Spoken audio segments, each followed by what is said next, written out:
this is not this is not a criminal offence that he has committed. If it's a criminal offence, the state should file a FIR and should bring him under law.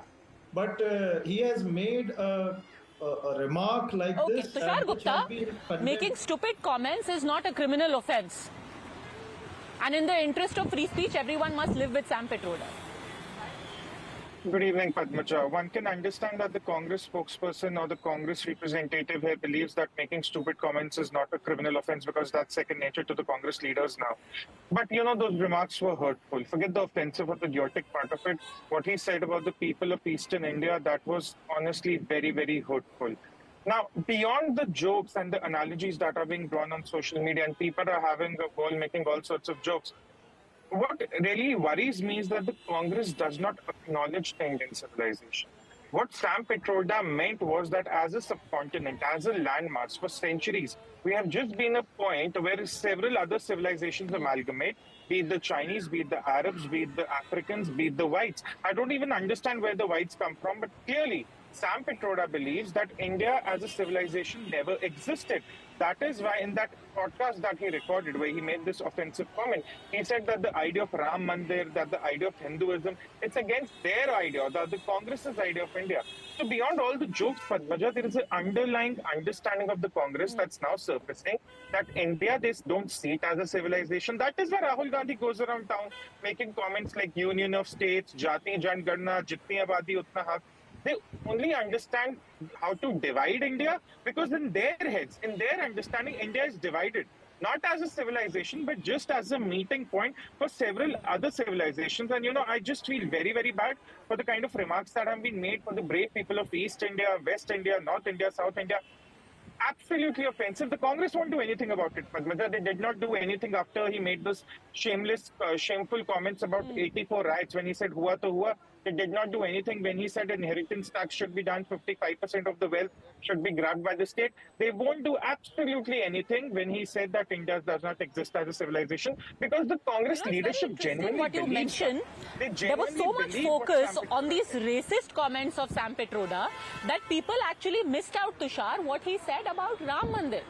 He was talking at length about what the fabric of India and the idea of India is. And listen to what I'm going to play out next, because he actually said that the idea of a Ram Mandir and Ram Navami militates against that idea. Listen. So that idea of India, which is rooted in democracy, freedom, liberty, fraternity, is being challenged by Ram Temple and Ram Navami and Prime Minister going to temple all the time and, talking, not as a national leader, but talking as a leader of the BJP. Lokesh Jindal, first you call Indians Africans and then you say that the idea of India is challenged by Ram Navami and Ram Mandir. Now Ram Navami is also a problem. What should we change it to? Well, the second comment made by Sam Pitroda is something I will back him for. When you talk about India, idea of India, the Constitution, the Supreme Court has stated that secularism forms the basic structure of the Indian Constitution. And it cannot be done away with. So, Ram Navami goes against the idea of secularism according to you. It should be done away with. Secularism is when the state dissociates. Ram Navami is now against the idea of India. Allow me to complete. Whenever the state supports any form of a majority religion, the people who do not belong to the majority religion, they are given a status of a secondary citizens. And this is something which is against the tenet of a modern nation state. So it is always required from the state. By the very existence of a festival, you are reducing another community to second rate. Just by the very sheer existence of Ram Navami, another community has been reduced to second rate. If tomorrow you celebrate Diwali, it will be like, why are you celebrating Diwali? Other communities are feeling threatened and reduced to second rate citizens. I would say the religion and its realm must be restricted to the purpose for which it is supposed to function within the society, and that should not be blended with politics. Our political system, it is a modern nation-state system. I don't know what your idea of blending with politics is. If you are saying that It is not about politics, sir. It is about the very existence of a particular festival. Kaushal Kant Mishra wants to respond.